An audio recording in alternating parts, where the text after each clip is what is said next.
bahina amagambo bajye ku ngingo. Donc vous allez être bref, comme j'ai pu vous dire, de manière structurelle. Muraho. My name is Hawadem. I'm 33. I'm from Mali, and I'm definitely a friend of Rwanda.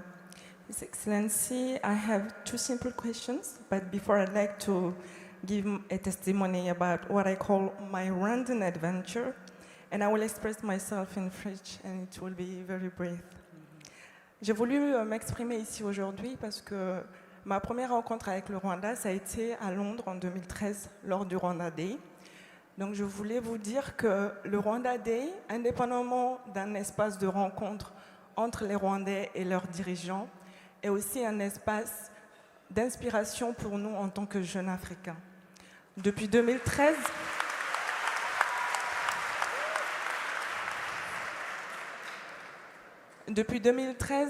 j'ai rencontré beaucoup de jeunes Rwandais. Je suis allée 2 fois au Rwanda. La première fois, c'est après avoir entendu le président Kagame parler de son pays avec autant d'engagement, d'amour et d'envie.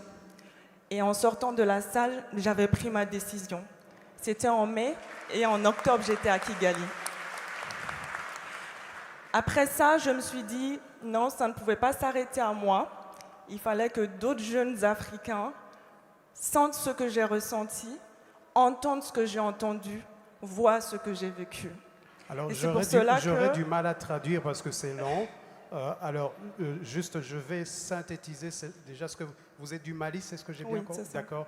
Nyakubahwa Perezida aratubwira ko ari uwo muri Mali, akavuga ko yagiye mu Rwanda kabiri niba nanumvise neza. Ubwa mbere yaje muri Rwanda Day muri 2013, yumva abona ukuntu abanyarwanda bakunze u Rwanda rwabo, bimutera ishema, yumva n'amagambo yanyu ku buryo byamuhaye icyifuzo cyo kujya mu Rwanda ajyayo kabiri. Maintenant, je vais vous demander de pouvoir synthétiser si vous avez une question. Je vais juste terminer en disant que justement, après octobre, en décembre, on était 400 jeunes africains de 40 pays différents à Kigali.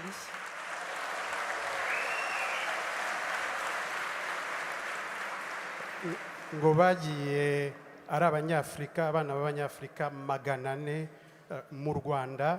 Uvuze muri octobre, novembre, mu kwezi kwa 10 n'ukwezi kwa 11 ku mwaka ushize, l'année passée, je suppose. C'était en 2013. En 2013. Voilà. Ta question maintenant. Donc oui, c'était juste pour dire effectivement que suite à cela, nous avons pris des modèles et des exemples au Rwanda. Nous avons initié au Umuganda Africa, dans 4 pays africains. Alors, tu vas m'aider pour que je...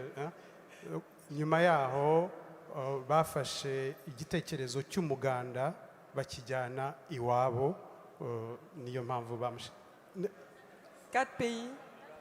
Bakise Umuganda Africa. So in 4th country, in Senegal, Guinea, Mali, and Côte d'Ivoire. Rwanda Day is not only a space for a meeting between Rwanda and entrepreneurs. It's also a space of inspiration for us as African youth. We are working in your path. It's a very good place for us to take in your leadership. So this is what I wanted to say here today. Je vais te remercier. J'ai juste une question. Alors, tu poses la question. Je suis vraiment désolée. Il fallait que j'exprime cela. On va écouter ta question et merci pour l'introduction et cette chaleur que tu nous accordes. Maintenant, la question. So I have just one question. How can I do as a non-Rwandan, not married to a Rwandan, no parents Rwandan, no Rwandan children? How can I do to have a Rwandan passport? And why not?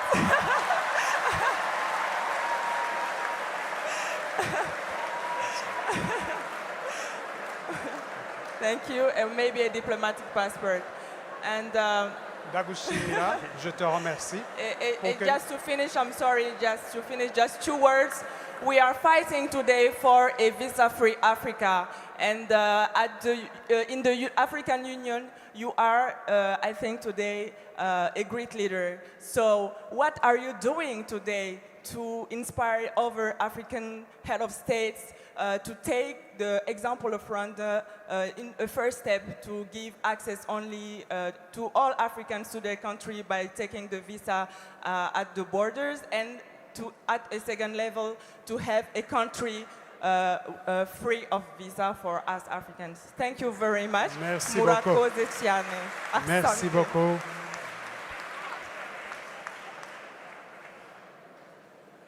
I take this?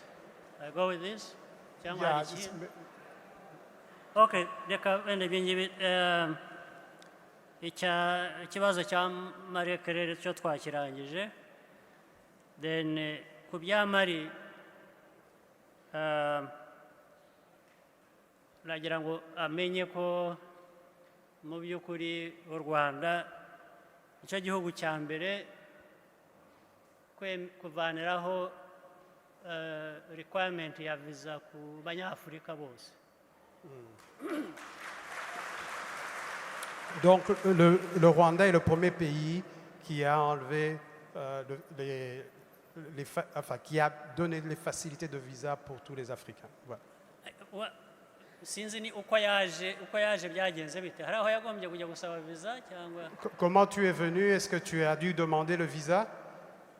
Tu peux répondre en anglais comme ça. Baza mu Rwanda magana ane baje. Quand vous êtes venu à 400. Yes, I took a visa at the Rwanda embassy in Paris. Thank you, Mr. Kabale. Yeah, but you didn't have to. I know I didn't have to. Yes, yeah. because, but I take a long period visa. Sure. So yafashe visa anyuze mu embassy y'u Rwanda mu Bufaransa, ariko ntibyari ngombwa. Ubundi cyajya gukora, ariko hari ubwo indege airlines ziruhanya babona udafite visa bakibwira ko batari bukwemerera aho ujya. Yes. Ariko ubundi bo bamaze kubimenya bose ko iyo uza mu Rwanda uri umunyafurika visa uyibonera ku kibuga mu Rwanda iyo hageze ntabwo.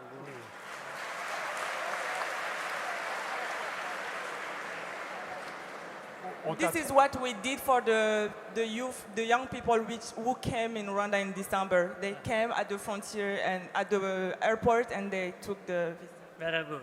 So, gukora ibyo rero nuko byari ngombwa, twe twumvaga ariko bikuriye kumera. Icya kabiri byari no gutinyura wenda n'abandi banyafurika bibwira ko uhaye abanyafurika bandi visa harimo ibibazo, twagira ngo tunerekane ko nta bibazo birimo. Urugero twatangaga rero byari kugira ngo n'abandi banyafurika kandi harimo benshi bamaze kubikora ubu ngubu. C'était nécessaire et surtout c'était pour donner l'exemple aux autres Africains, pour ouvrir les portes, et beaucoup d'Africains maintenant se sont inspirés de cela. D'accord? Icyo kubona citizenship y'u Rwanda birashoboka. Tu pourrais avoir la nationalité rwandaise, c'est possible.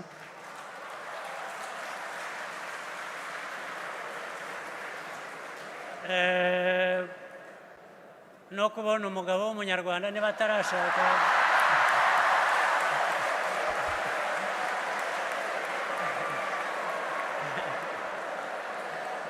Murabimvugiye nyakubahwa Président, vous pouvez même trouver un mari rwandais. Niba atarashaka nabyo birashoboka. Niba atarashaka birashoboka nabyo. Si tu n'as pas encore d'épouse, c'est too late. Ariko niba twumvikane. hari uburyo bundi bwinshi bishobokamo, ntabwo ugomba kuba warashakanye n'umunyarwanda. Iteka hari izindi mpamvu, ibyongera ngo niyegera abashinzwe ubwo buryo mu gihugu cyacu bashobora kumubwira inzira anyuramo birashoboka hari abanyamahanga benshi bamaze kubona citizenship. Donc il y a beaucoup d'étrangers maintenant qui ont obtenu la nationalité rwandaise. Il existe des possibilités. Il faudrait s'approcher auprès des personnes qui s'occupent. Et concrètement, on peut vous donner l'information par après, comme ça. Murakoze, Nyakubahwa Perezida. On va... twari twavuze hari inyuma nta ikibazo twakuyeyo. Hari inyuma... Yego, ndabona hari umuntu uhaye undi mikoro hari inyuma. Oya, bayitanze. Okay, hari umuntu ufite mikoro wambaye ikote ry'umweru hariya. Murakoze, mureke tumwumve mu cyubahiro. Nous allons l'écouter. Hanyuma uze kureba abantu babiri. Murakoze. Murakoze cyane. Nitwa Mupenzi Basinyize Veniste i Buruseli mu Bubiligi. Ndashimira nkanatanga ubutumwa. Uriya mudamu n'uyu nguyu. Okay. Hari umuntu uriho ubaza hariya inyuma. Ntabwo tukubona neza, wambaye jya mu murongo hagati bakubone neza. Nyakubahwa Perezida akubone neza n'abandi bakubone. Ubundi bakwiye kumushyiraho hano. Ni ngewe babona. Navuze amazina yanjye Mupenzi Basinyize Veniste i Buruseli mu Bubiligi. Navuze ko nshimira nkanatanga ubutumwa.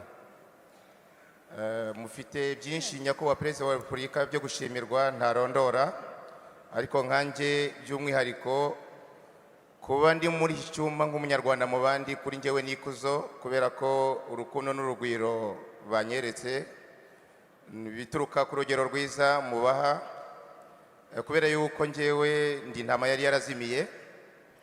Mbivugira ko kuva muri 1991 kugeza ndetse muri 2015 nari narakurikiye umuntu muri politiki, ariko ngeze aho ngaho nsanga nari naribeshye.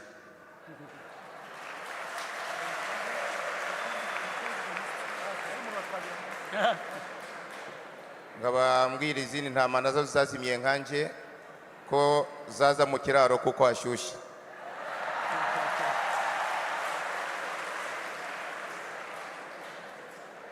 Maze gusobanukirwa Nyakubahwa Perezida wa Repubulika nk'umuntu wabaye umunyamakuru kuri Radio Rwanda, nk'umuntu uzi agaciro cy'itangazamakuru, maze kubona kandi ko ibinyamakuru byinshi biri hano hanze akazi bikora ari ako gusebya u Rwanda n'abayobozi, nisunze bamwe tubyumva kimwe bari hano, dushyiraho radiyo yitwa Radio Umubano itanga ibiganiro kuri interinete, ibiganiro bikwiriye u Rwanda n'abanyarwanda.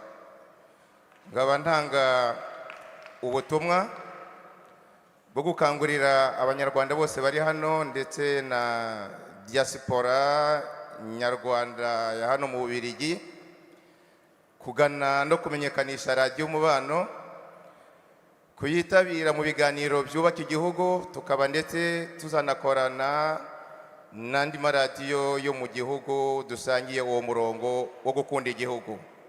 Murakoze, murakarama. Alors, urakoze ku gitekerezo. Hari umubyeyi hano Nyakubahwa Perezida wa Repubulika yari yavuze ariko yicaye, ndabona muri benshi ndamubuze. N'uyu mudamu wambaye icyatsi niba nibuka neza. N'uyu mugabo nawe. Uyu mudamu n'uyu mugabo turabaha ijambo. Murakoze kumpa ijambo Perezida wa Repubulika, ndanezerewe kubabona uyu munsi. Nitwa Uwizeye Vanessa, ndubatse, mfite abana babiri. Mfite ikibazo cy'umuryango cyabatewe na Jenoside ya 1994. Twari dutuye mu Nyakabanda aho twasenyewe itariki 9, ntibasiga n'itafari na rimwe. Rero gacaca iza kuburanisha, ndabona mbanje kubashimira ko buri muntu wese abazwa icyaha cye, icyaha ari gatozi. abo badusenyeye gacaca yabategetse kutwishyura zari ingwe ebyiri zari zasenywe mu Nyakabanda. Noneho abakuru uwari uyoboye gacaca icyo gihe witwa Kabanda yishyuriye umwe, twebwe aratunyanganya, none haragenda no mu gitabo cya gacaca acamo irangiza rubanza, biragaragara mu gitabo. Batwohereje ahantu hose, yaba twandikiye umushinjacyaha mukuru, twoherejwe muri maje, twoherejwe ahantu henshi hanyuranye, ariko icyo kibazo ntibagikemura, ahubwo barongera bakagisubiza hasi. Ubwo rero nkumva ariko ari mwe mwandenganura. Ikindi ni icyifuzo gitoya mfite, nk'uko turi hano dufasha imiryango yacu, hari minisitiri wavuze ku bashoramari, ariko twebwe imishahara yacu hano ntitwemera gushora imari, ahubwo dukeneye kwiyumva nk'abari muri ya diaspora, tukagera mu Rwanda natwe tukibona muri biriya byiza bihari. Natwe dukeneye kubona amakredi mu buryo mwatunyuzamo muri diaspora, natwe tugashobora kugura ariya mazu meza, natwe tukabaho nk'abandi.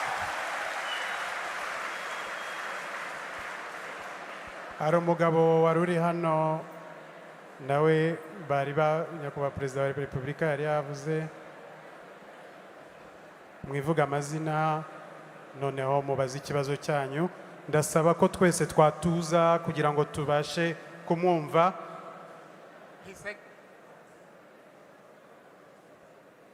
His Excellency, I am Professor Sobgui here in Belgium. I'm from Cameroon. I studied in Cameroon and I'm working in Europe. But I don't forget where I come from.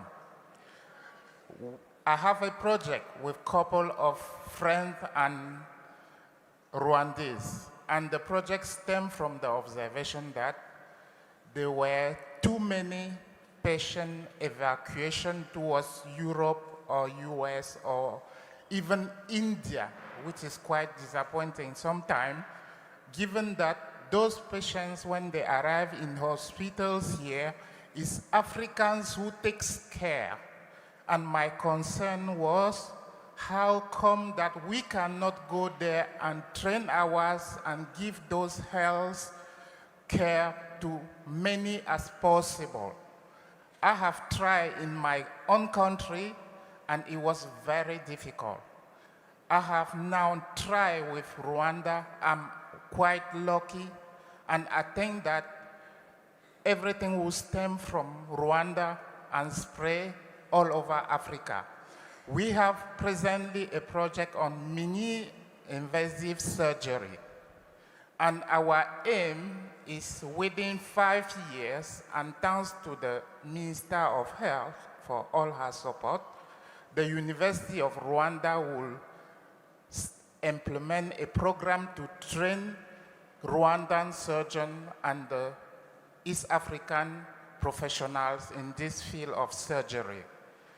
And to make it work very concrete, we want to be evaluated every year.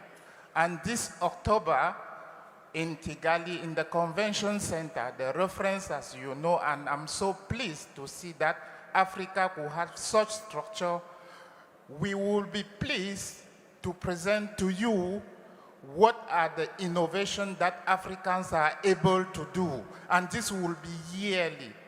And from here, I wish to seek the support of the Ministry of Infrastructure, since I've heard that Rwanda will be landing in Brussels, because Africans who are physicians in hospital here, there are really many of them behind me, to take them to Kigali, to train people on spot, to treat people and limit patient evacuation.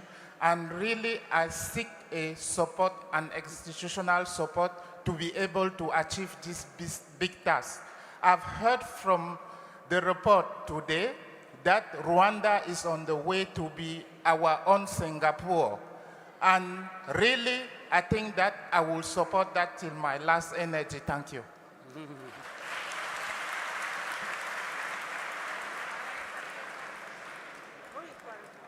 twafata icya gatatu nyakubahwa perezida.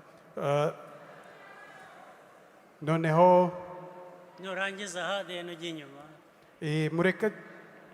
reka tujye inyuma hariya banza rangizana n'uyu mudamu hanyuma n'uyu mubyeyi mumumpere mikoro hano.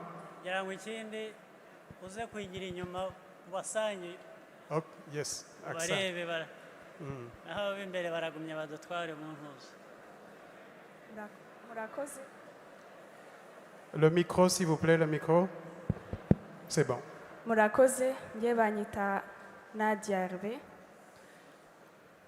Nadia Hervé.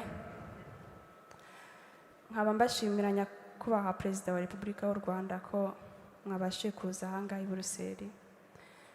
Ndabashimira n'ibyo mwadukoreye nk'imfubyi z'u Rwanda, cyane cyane ko mwatwitayeho ubwo mwazaga muri graduation yanjye mu Gahozo. Nkaba mbashimira ibyo mugejeje mukora natwe tudafite abaturengera. Nyakubahwa Perezida wa Repubulika y'uno mwanya mfite wo kubabwira ko mbakunda cyane kandi munyemere nabasuza n'ukuri na mama wanjye. Nta kindi cyanzanye atari kugira ayo mahirwe kuko igihe cyose nashaka kubasuza abasekirite bankuragaho simbona umwanya rwose.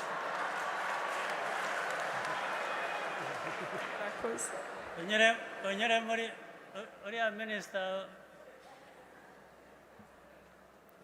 w'ububanyi bw'u Rwanda n'amahanga arabikugezaho. Murakoze. Twabanza tugasubiza ibyo ngibyo. Yes. Ku kibazo cyangwa igitekerezo cya Mupenzi Venuste,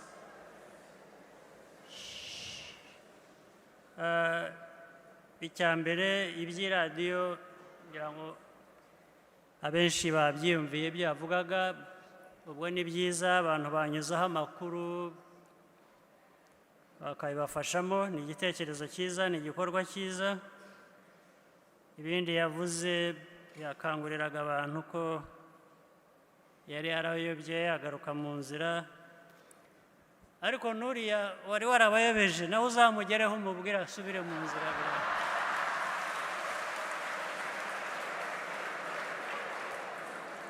ngira ngo birashoboka, nawe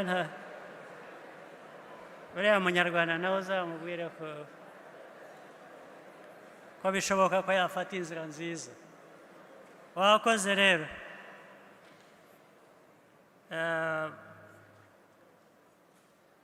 Uwizeye Vanessa, iki kibazo nacyo ndumva gishoboka. Minisita wa Justice, icyo kibazo uriya mwana mukirangize. Nyuma hariya igira imbere hano uze umuhe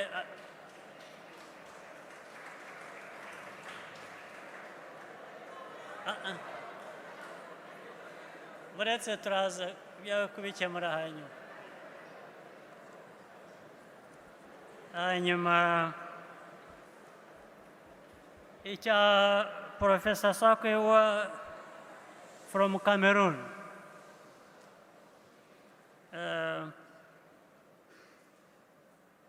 Ibibazo byinshi ngira ngo biroroshye gukemura ubundi. Iki kibazo kirasa nka cya kindi nabanje kubabwira cy'ikawa.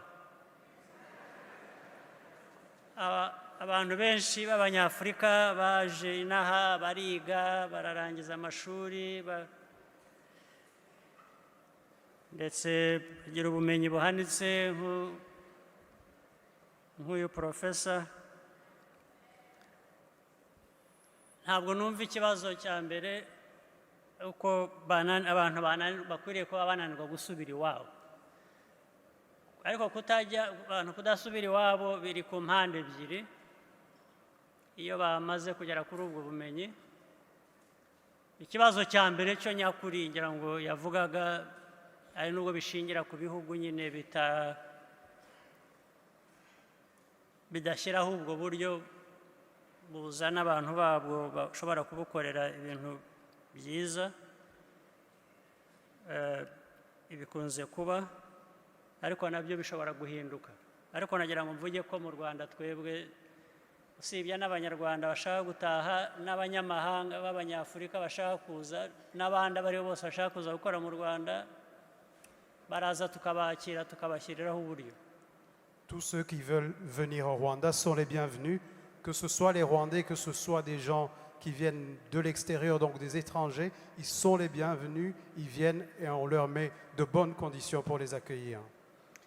Ndetse bakanadufasha kubera ko turiho dushora imari mu kubaka izi nzego no kubaka ubushobozi muri tekinoloji no gushyigikira innovations. Iyo baje badufasha tuvuge nko kubaka amavuriro bashobora gukoreramo ibintu bihambaye, iyo baje badufasha kubikora kuko nabyo turifuza kubigeraho. Donc, quand les personnes viennent de l'étranger, évidemment, ils nous aident aussi, parce que le Rwanda est en train d'investir au niveau de différentes infrastructures. Et donc, les gens qui viennent de l'extérieur nous apportent aussi leur savoir de façon à ce que le Rwanda aussi puisse se construire. Icyo gihe bikagabanya ba bantu tugomba kohereza hanze b'abarwayi baba bajya mu Buhinde baba bajya mu bindi bihugu, bituma tugabanya uwo mubare noneho bagakorera aho ngaho. Par exemple, au niveau de la santé, ça permet justement de diminuer le nombre de personnes qu'on envoie à l'extérieur et justement, ça permet d'avoir moins de frais vers l'extérieur, si je peux dire ça comme ça.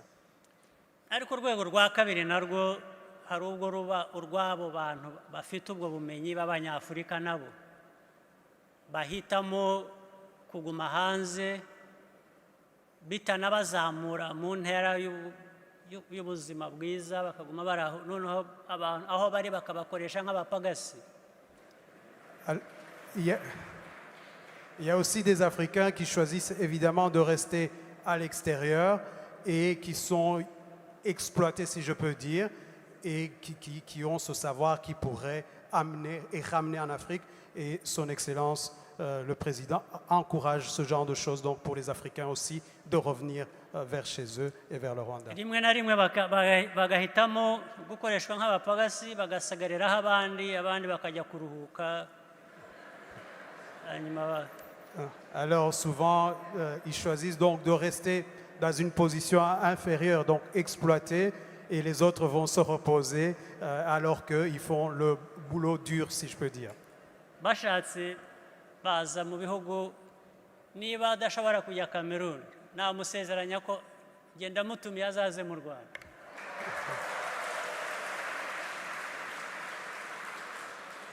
Donc, si vous ne pouvez pas aller au Cameroun pour investir, Son Excellence vous invite à venir au Rwanda.